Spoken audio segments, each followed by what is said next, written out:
टोई academy channel देखने वाले सभी विद्यार्थियों को मेरा प्यार भरा नमस्कार। कैसे हो दोस्तों? व्यवहारवाद टॉपिक चल रहा था और उसमें पुनर्वलनवाद और दूसरा अपुनर्वलनवाद। पुनर्वलनवाद के हमने दो समर्थक विद्वान बता दिए, दो विद्वान बता दिए। आज तीसरा विद्वान बता रहे हैं स्किनर के बारे में। किसके बारे में? ब्यूरहस फ्रेडरिक स्किनर। कौन सा है? ब्यूरहस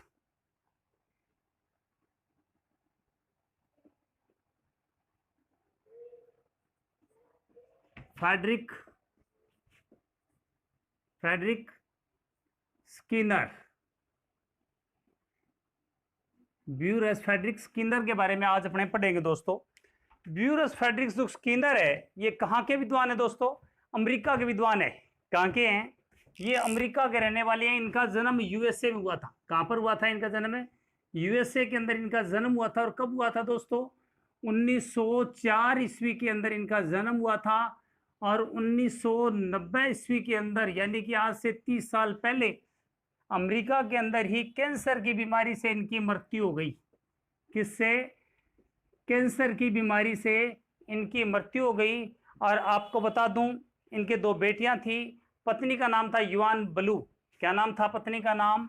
युआन बलू। इनकी पत्नी का नाम था। पेपर में आने की संभावना तो बिल्कुल नहीं है कि ये पेपर में आ जाए। इनकी दो बेटियां थी, लेकिन आपके दिमाग के अंदर स्किनर के प्रति एक पिक्चर बन जाए, उसको आपको बताना चाहता हूं। अमेरिका के अंदर ये पढ़ाया करते थे और ये यूनिवर्सिटी में थे प्रोफेसर। फिर वहाँ के हेड ऑफ डीन बन गए इसके फिलोसफी के। और वहाँ पर बच्चों को पढ़ाने के लिए इन्होंने 6 आविष्कार भी किए थे। क्या किए थे? 6 आविष्कार भी किए थे। तो सबसे पहले अमेरिका के रहने वाले थे। 1904 ईस्वी में जन्म, 1990 में इनकी मृत्यु हुई। और उसके बाद भी इन्होंने कुल 21 किताबें भी लिखी थी। कितनी? 21 किताबें लिखी थी दोस्तों इन्होंने। ठीक है। इन्होंने जो सिद्धांत दिया था, कौन सा सिद्धांत दिया था इन्होंने सिद्धांत दिया था क्रिया प्रसूत अनुबंध का सिद्धांत। कौन सा? क्रिया प्रसूत अनुबंध का सिद्धांत। क्रिया प्रसूत अनुबंध का सिद्धांत। अनुबंध का सिद्धांत प्रदान किया था किसने?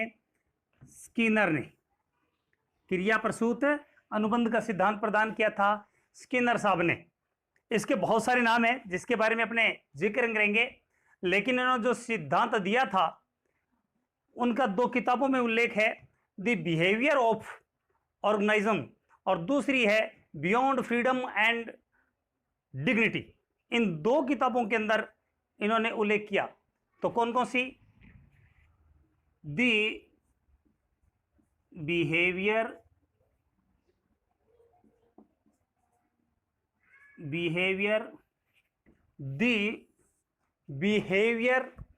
ऑर्गेनिज्म।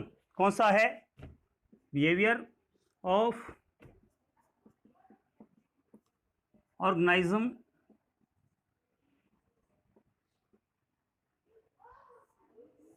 एक किताब तो ये दोस्तों। दूसरी किताब है जिसके अंदर इन्होंने इस सिद्धांत को प्रदान किया, उसका नाम है बियॉन्ड फ्रीडम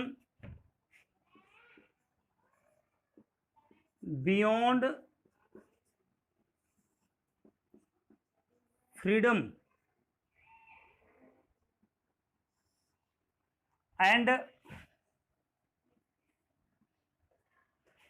डिग्निटी।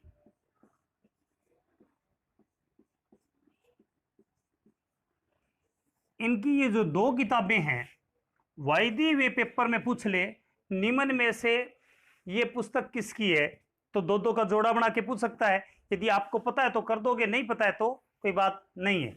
लेकिन आपको बता दूं, ये दोनों किताबें तो आपको याद रखनी चाहिए। वैसे इन्होंने 21 किताबें लिखी थी। क्या लिखी थी? 21 किताबें लिखी थी। और अपने सिद्धांत को प्रूव करने के लिए, अपने जो इन्होंने सिद्धांत प्रदान किया कि बल को अधिगम की प्राप्ति कैसे होती है, इन्होंने सक्रिय अनुबंध का जो सिद्धांत दिया वो बालकों को कैसे एक्सपेरिमेंट करके इंस्ट्रूमेंट के माध्यम से पढ़ाया करते थे। इन्होंने जो 6 इंस्ट्रूमेंट बनाए वो कौन कौन से थे दोस्तों? एक तो था कबूतर निर्देशित मिसाइल, कबूतर है निर्देशित मिसाइल। दूसरा हवा पालना, कौन सा है? कबूतर उड़ा है हवा में, मुंह में रखी मशीन। क्या है? मुंह में रखी। कबूतर उड़ा कहां पर? हवा में। तो यानी कि पहला आपको यहां तक जो बताई है बात, इनका प्रारंभिक बातें बताई है, किसके बारे में बताई है? फ्रेडरिक स्किनर के बारे में। यानी कि ये सिद्धांत के बारे में पूरा समझने के लिए कि अधिगम कैसे प्राप्त होता है बालक को, उससे पहले ये आपको जानकारी पता होनी चाहिए, वायदे वे पूछ ले।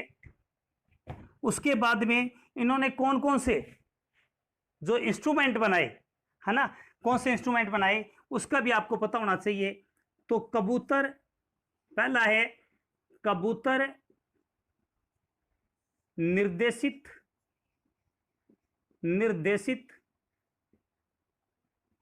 मशीन या कबूतर निर्देशित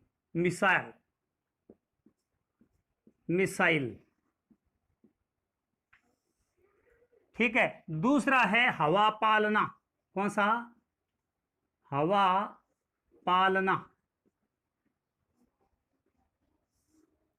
दूसरी इन्होंने जो बताई, कबूतर उड़ा है, याद कैसे रखना है? कबूतर उड़ा है हवा में, मुंह में रखी मशीन। तो मुंह से मौखिक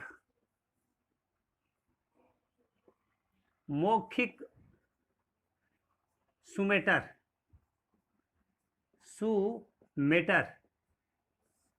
मुख में रखी मशीन। मुख से हमने बना लिया मौखिक। क्या बना लिया? मौखिक। मुख में रखी मशीन। तो शिक्षण मशीन बनाई। कौन सी बनाई? शिक्षण मशीन। ठीक है। उसके बाद में ये 4 बता दिए। 5वां, यानी कि जो मशीन होता है और मशीन में क्या चीज होता है? रिकॉर्ड। तो संचयी रिकॉर्ड कौन सा है? संचयी रिकॉर्ड।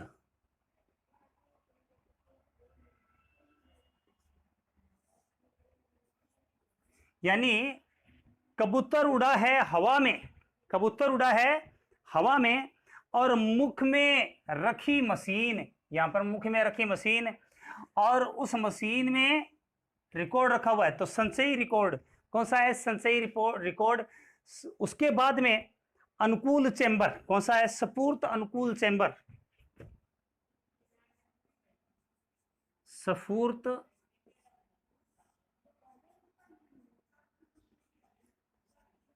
अनुकूल चेंबर। ठीक है दोस्तों, ये तो इन्होंने बनाए 6 के 6 इंस्ट्रूमेंट। क्या बनाए हैं? 6 के 6 इंस्ट्रूमेंट बनाए हैं और 6 के 6 इंस्ट्रूमेंट है उनमें इनको प्रयोग कर करके दिखाते थे यूनिवर्सिटी के अंदर, ये साइकोलॉजी के। और आपको बता दूं, ये बहुत बड़े मनोचिकित्सक थे। क्या थे? बहुत ही बड़े मनोचिकित्सक थे। कौन है? स्किनर। और ये जो पहले जो थार्नडाइक थे, थार्नडाइक के सिद्धांतों से प्रभावित थे स्किनर। किससे प्रभावित थे उसके बारे में अपने बात करेंगे। पहले प्रारंभिक जानकारी बता दूं, उसके बाद में इन्होंने सिद्धांत कौन सा दिया था दोस्तों? क्रिया प्रसूत का सिद्धांत दिया था। कौन सा सिद्धांत दिया था? क्रिया प्रसूत का। एक बार आप इसका 20 सेकंड के अंदर अंदर इसका स्क्रीनशॉट ले लें, उसके बाद आपको इसके जो दूसरे नाम हैं वो बताता हूं, कि जो इसके अन्य नाम हैं वो बताता हूं।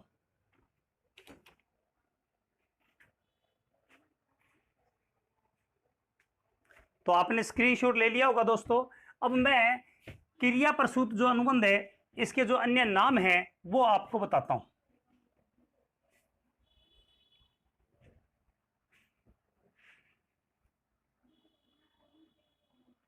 पहला इस सिद्धांत का जो नाम है वो क्या नाम है? RS सिद्धांत या RS थ्योरी। कौन सा है? पहला जो नाम है RS थ्योरी। पहला तो ये नाम ही मान लो आप, क्रिया प्रसूत। दूसरा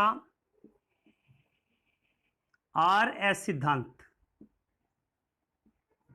इसका मतलब क्या है RS का, इसके बारे में जिक्र करेंगे भाई अपने, लेकिन इससे पहले जो चीजें मुख्य मुख्य है वो बता देता हूं, उसके बाद में अपने इस प्रयोग के माध्यम से पूरा का पूरा सिद्धांत बताएंगे। कई बार बालक को समझ में नहीं आता स्किनर का सिद्धांत, बाकी सिद्धांत तो समझ में आ जाता है, लेकिन स्किनर का सिद्धांत समझ में नहीं आ पाता है। तो मैं पूर्ण प्रयास कर रहा हूं कि स्किनर का सिद्धांत का एक एक आंकड़ा आपको सारगर्भी तरीके से पता चल जाए और कोई भी प्रश्न आ जाए आप आसानी से उसको हल कर दें दोस्तों। तो इसका जो पहला नाम है कौन सा है, क्रिया प्रसूत अनुबंध का सिद्धांत। दूसरा कौन सा है, RS सिद्धांत है दोस्तों। तीसरा है सहक्रिय अनुबंध का सिद्धांत। कौन सा है, सहक्रिय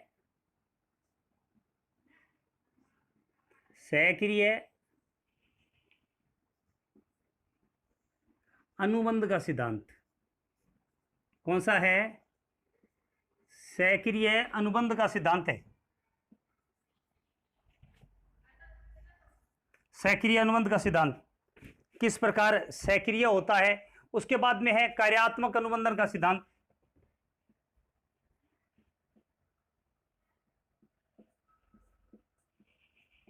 कार्यात्मक अनुबंधन का सिद्धांत, कार्यात्मक है अनुबंधन है का सिद्धांत। उसके बाद में पांचवा जो सिद्धांत है, छठा मैं यहां लिख दूंगा और पांचवा यहां लिख दूंगा। पहला सबसे पहले कौन सा है, क्रिया प्रसूत अनुबंध का सिद्धांत है सबसे पहला। और दूसरा कौन सा है, RS सिद्धांत। तीसरा कौन सा है, सहक्रिय अनुबंध का सिद्धांत है। ठीक है, उसके बाद में कार्यात्मक अनुबंध का सिद्धांत है। कौन सा है, कार्यात्मक अनुबंध का। उसके बाद में है साधक सिद्धांत। कौन सा है, साधक सिद्धांत। साधक सिद्धांत, इसका नाम है साधक सिद्धांत। और जो छठा सिद्धांत है, जो छठा इसका नाम है कार्यात्मक प्रतिबद्धता का सिद्धांत। कौन सा है, यहां पर कार्यात्मक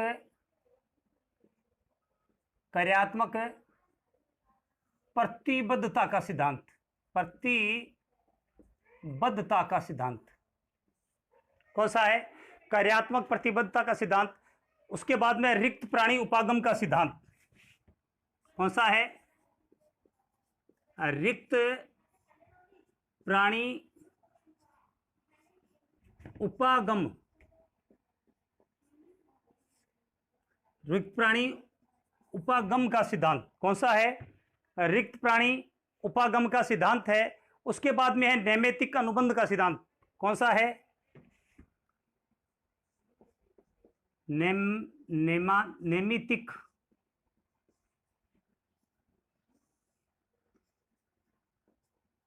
अनुबंध का सिद्धांत। कौन सा है, नैमित्तिक अनुबंध का सिद्धांत है। कौन सा है, नैमित्तिक अनुबंध का सिद्धांत। तो ये जो आठों के आठों सिद्धांतों के नाम है, यानी कि क्रिया प्रसूत के जो अन्य नाम वायदे में पेपर में पूछ ले, ये आ जाए आपको कि रिक्त प्राणी उपागम सिद्धांत दिया है, किसका दिया हुआ है, स्किनर का। या पूछ ले नैमित्तिक अनुबंध का सिद्धांत किसने प्रदान किया, ये पूछ सकता है आपसे। उसके बाद में RS सिद्धांत। RS सिद्धांत क्यों है, SR थ्योरी किसकी थी, थर्नडाइक की थी, इन्होंने RS दिया था ना। उसके बाद में S थ्योरी किसकी थी, कल बताई थी, याद हो तो आपको, स्टिम्यूल, R का मतलब रिस्पॉन्स, इन्होंने रिस्पॉन्स के ऊपर बल दिया है, इसके बारे में भी अपने बताएंगे। उसके बाद में जो नैमित्तिक अनुबंध है, इसका मतलब क्या है, नैमित्तिक का मतलब होता है परिणाम से व्यवहार को सीखना, परिणाम के द्वारा, परिणाम से व्यवहार में सीखना। भी जो परिणाम आता है उसका हमारे व्यवहार पर क्या असर पड़ता है, नैमित्तिक अनुबंध का मतलब ये होता है। तो सबसे पहले तो मैं आपको याद करवा देता हूं क्रिया प्रसूत अनुबंध का जो सिद्धांत है, उसके जो अन्य नाम है दोस्तों, वो याद करवा देता हूं। देखो, हमारे शहर में एक बार एक RS अधिकारी आया। कौन आया, कितना सिंपल सा है, देखो कौन आया, एक RS अधिकारी आया और वो सूर्य उदय होते ही साधना करता था। साधक से साधना, साधक से, देखो कितना आसान है। सूर्य, एक RS अधिकारी आया, देखो RS अधिकारी आया और वो सूर्य उदय होते ही साधना करता सबसे पहले, और साधना करने के बाद में वो अपने कार्य के अंदर, देखो यहां पर कार्यात्मक है और यहां पर कार्यात्मक, देखो दोनों में कार्यात्मक है, तो समझ लेना कार्यात्मक अनुबंध है, दूसरे में क्या है, प्रतिबद्धता है। तो अपने कार्य को करने लग जाता और बड़ी प्रतिबद्धता के साथ करता, कार्य को बड़ी ही प्रतिबद्धता के साथ करता। तो सबसे पहले आर्यस अधिकारी था, वो सूर्य उदय होते ही साधना करता सबसे पहले, फिर अपने कार्य के अंदर वो लग जाता।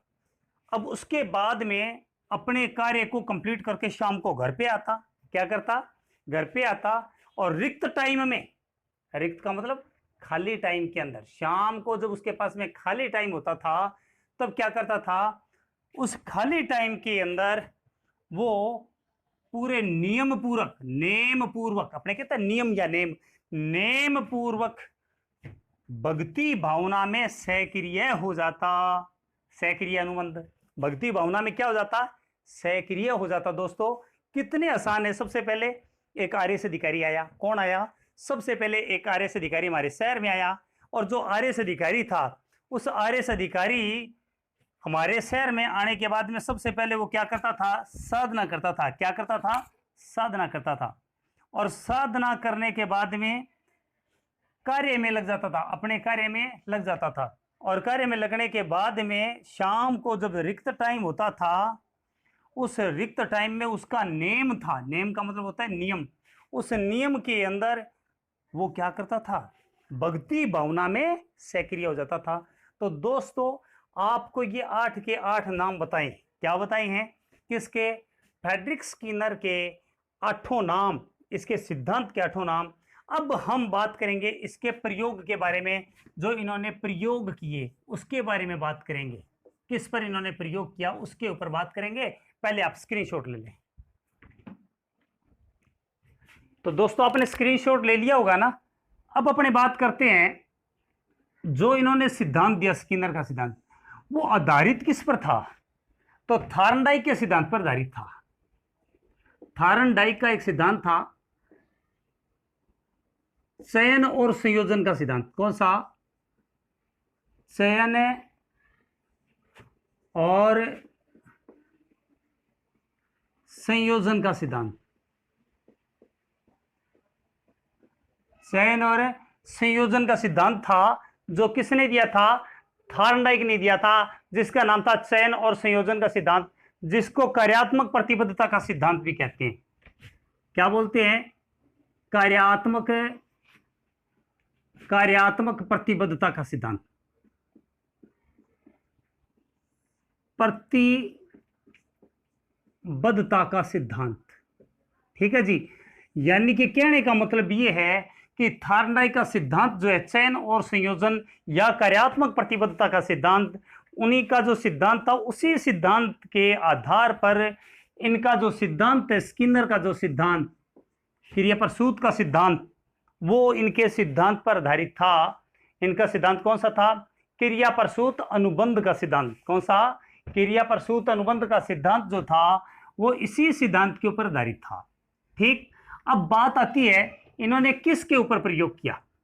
तो थार्नडाइक ने पहला जो प्रयोग किया सन 1938 ईस्वी के अंदर चूहों पर किया। किस पर, चूहों पर। और उसके बाद में 1943 ईस्वी में इन्होंने प्रयोग किया, दूसरा प्रयोग किस पर किया, कबूतरों पर। किस पर, कबूतरों पर किया। दो प्रयोगों के द्वारा इन्होंने कहा कि किस प्रकार व्यक्ति अधिगम को प्राप्त करता है, क्रिया प्रसूत अनुबंध कैसे प्राप्त करता है, कैसे अधिगम की प्राप्ति करता है, तो इन्होंने प्रयोग द्वारा स्पष्ट किया। तो जो चूहों के लिए इन्होंने एक बक्सा बनवाया, कबूतरों के लिए बक्सा बनवाया, जिसको क्या बोलते हैं, चूहों का स्किनर बॉक्स बोलते हैं। इन्होंने खुद ने नाम नहीं दिया दोस्तों स्किनर बॉक्स, इसके बाद में इनके सम्मान में इनके शिष्यों ने यह नाम प्रदान किया, जिसको स्किनर जो बॉक्स कहते हैं। अंधकार युक्त जो बॉक्स था वो अंधकार युक्त था। क्या था, अंधकार युक्त और ध्वनि विहीन। कौन सा, ध्वनि विहीन यंत्र। ठीक है जी, ये अंधकार युक्त और ध्वनि विहीन यंत्र। अब इसमें से चूहे को गुजारना था, तो सबसे पहले जो चूहा जो था उसको भूखा रखा गया, है ना। सबसे पहले चूहे को भूखा रखा गया और फिर उसके बाद में चूहे को उसके अंदर भेजा गया। अब आपको पता है, आप लोग भूखे होंगे तो जिधर भी खाने की खुशबू आएगी तो मुंह में लार आ जाती है ना। उसी प्रकार जो चूहा है वो भूखा है, और भूखा है तो कभी तो वो इधर जा रहा है, देखो कभी इधर जा रहा है, इधर जो दीवार है उसको कुदेरने की प्रयास कर रहा है, यानी कि ऐसे ऐसे खोदने का प्रयास कर रहा है, कभी कहीं पर ऐसे मुंह से कुचलने का प्रयास कर रहा है, कुछ खाने का प्रयास कर रहा है, कभी किधर कभी किधर, यानी कि उसको पता नहीं है क्या होने वाला है, वैसे जा रहा है। आगे जाने के बाद में एक ऐसा लीवर बना हुआ है, क्या बना हुआ है, लीवर। उस लीवर में से ऐसे चूहे को निकलना होता है। ठीक, अंधकार युक्त सुरंग में से ऐसे चूहे को निकलना होता है, और यहाँ लीवर है। जैसे वो लीवर के ऊपर से गुजरता है तो ये अचानक यहाँ पर बल्ब जल जाता है।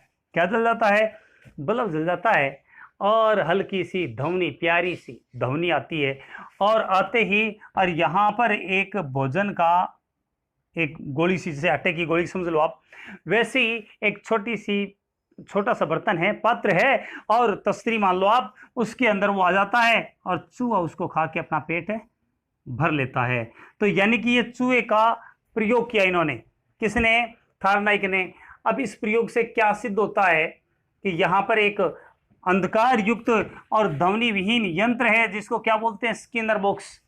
उसके बाद में यहाँ पर क्या होता है, सबसे पहले चूहे को पता थोड़ी है कि यहाँ पर ऐसे ऐसे करके भोजन आएगा। ठीक है, उसको भूखा रखा गया। चूहा क्या चीज है, भूखा है या नहीं है, भूखा है। और उसको यहाँ पर जो अंधकार युक्त ध्वनि विहीन यंत्र है उसमें से गुजारा गया, इस बक्से में से गुजारा गया। और जैसे गुजारा गया तो कभी किधर मुंह मारता है, कभी पिंजरे को तोड़ने का प्रयास करता है, उसमें से जो गुजरता है उस बक्से को, कभी वो कुदेरता है, उसको पता नहीं है, टाइम ज्यादा ले रहा है वो। लेकिन उसके बाद में जैसे लीवर पर गुजरता है तो बल्ब की लाइट जलती है, हल्की सी ध्वनि आती है, आते ही और एक तस्तरी के अंदर भोजन आ जाता है, उसको खा के और अपनी भूख को शांत कर लेता है। क्या कर लेता है, भूख को। यानी कि सक्रिय भोजन की व्यवस्था की गई है, ताकि जब चूहा जाए तो यहाँ पर उसके लिए भोजन मिले। तो यानी कि सक्रियता की व्यवस्था की गई है कि जो चूहा है वो सक्रिय हो जाए, और जाते ही वहां पर हल्का फुल्का करंट लग जाता तो दोबारा चूहा जाता है क्या, नहीं जाता। तो यहां पर उसको भोजन मिला, तो देखो पुनर्बलन, भोजन से अनुक्रिया हुई, व्यवहार में क्या हुआ, एक अनुक्रिया हुई। और अनुक्रिया के लिए यहां पर क्या लगाया हुआ है, बक्सा। क्या हुआ, व्यवहार को बदलने के लिए क्या लगाया हुआ है, यहां पर बक्सा। बक्से के अंदर क्या चीज है, लीवर बॉक्स बोल सकते हो इसको, क्या बोल सकते हो, लीवर बॉक्स। और लीवर बॉक्स पर जैसे ही पैर लगता है वो अनुक्रिया करता है, और पुनर्बलन के तौर पे भोजन आ जाता है। दूसरी बार जब चूहा जाता है, स्पीड से लीवर के ऊपर से गुजरता है, बल्ब जलता है, लाइट आती है और आवाज बजती है, बजते ही क्या आ जाता है, भोजन आ जाता है। दूसरी बार कम टाइम लगा, तीसरी बार और कम लगा, और एक टाइम ऐसा आता है कि चूहा जाता है, लीवर को दबाता है, भोजन आता है ना। तो ये प्रक्रिया बार बार होती है। तो लीवर बॉक्स के अंदर अनुक्रिया हुई। लेकिन सबसे पहले जब गया उस समय चूहा, तो किसी प्रकार का उसको पता नहीं था कि वहां पर मोटिवेशन मिलेगा। तो क्रिया प्रस्तुत, उसने सबसे पहले क्रिया, है ना, क्रिया प्रस्तुत की, और उसने एक सक्रिय अनुबंधन का जन्म हुआ। यानी वो सक्रिय हुआ, और किसके साथ अनुबंधन हुआ, आवाज के साथ। किसके साथ, बल्ब जला, बल्ब जलती आवाज आई, और आवाज आते ही उसको पता चल गया कि क्या है, वहां पर कुछ ना कुछ चीज आएगी। जब तक वो आवाज नहीं आती है तो वो लीवर को फिर दबाता है, चूहा फिर दबाता है, तो इसके साथ उसका अनुबंधन हो गया। क्या हो गया, अनुबंध। तो इसको बोलते हैं सक्रिय अनुबंध का सिद्धांत। तो इस बात से साबित हुआ कि जो चूहा है वो व्यवहार को कैसे करता है। तो यहां पर एक तरह से बाद में पुनर्बलन मिल रहा है, पुनर्बलन है बाद में मिल रहा है। और जब बार बार ये प्रक्रिया को दोहराई जाती है तो उसके बाद में वो यहां पर यंत्र है, उससे कैसे भोजन लेना है उसको प्राप्त करना सीख जाता है। दूसरा प्रयोग मैं अभी कबूतरों पर प्रयोग है वो बताऊंगा, तब तक आप स्क्रीनशॉट ले लें। ये बताने के बाद में बताऊंगा आपको इसका पूरा डिटेल, उसके बाद में आपको ये सिद्धांत समझ में आएगा। सबसे पहले तो इसमें पूछ सकता है कि 1938 के अंदर, ये छोटा सा प्रश्न बनता है कि 1938 के अंदर प्रयोग किया चूहों का, तो प्रश्न यह आ सकता है चूहों पर प्रयोग कब किया, सबसे पहले किस पर किया, कबूतरों पर 1943 में, अंधकार युक्त और ध्वनि विहीन यंत्र। उसके बाद में इसका नाम किसने रखा, खुद ने नाम नहीं रखा, स्किनर बॉक्स इसके शिष्यों ने इसका नाम रखा था। उसके बाद के अंदर अनुबंध कैसे होता है आगे डिटेल से बात करेंगे, ठीक है। तो आप स्क्रीनशॉट ले लें।